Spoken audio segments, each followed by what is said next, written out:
So I wanted to share the thing I found that gives me a lot of solace as a writer, and that is to not contemplate myself and the role I'm filling in the community of writers and readers, and to think about the piece and its needs, and more specifically, the character's needs. So it could be an exercise in active listening, which I'm no expert at by any stretch of the imagination, but practicing it in my life has given me solace, and practicing it in my work has given me a lot of solace.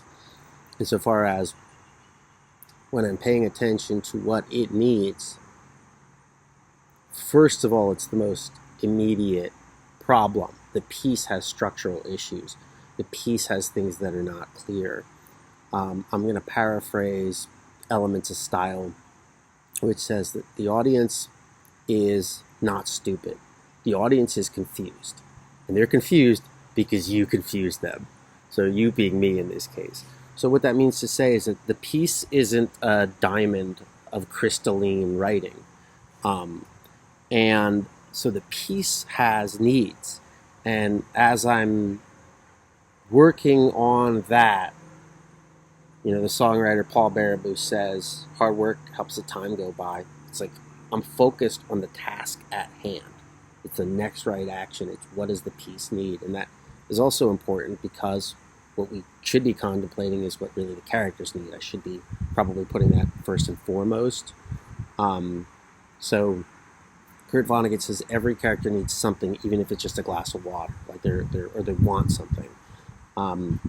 So I think I could stand to have that be more forefront of my mind, but that's the exercise in active listening. It's like, okay, the contemplation of me and my role as an author, that's just depressing. The contemplation of like what literature is like, and is it going to get taken over by AI, and all these things that are really my concerns, and I'm not in the piece. I'm there to dictate what is coming at me from beyond or inside or somewhere other than, is everybody going to like me for writing this?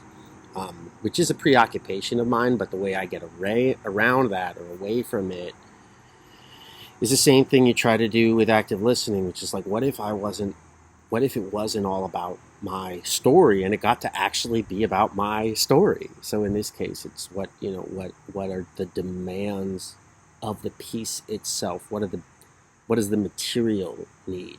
So probably beat that to death, except I'll say one more thing and I'll throw in another quote here. So Arthur Miller said this in male terms, but he said, he said, tragedy then is the result of a man's total compulsion to evaluate himself justly. So this obsession with self-evaluation isn't helping me as an author.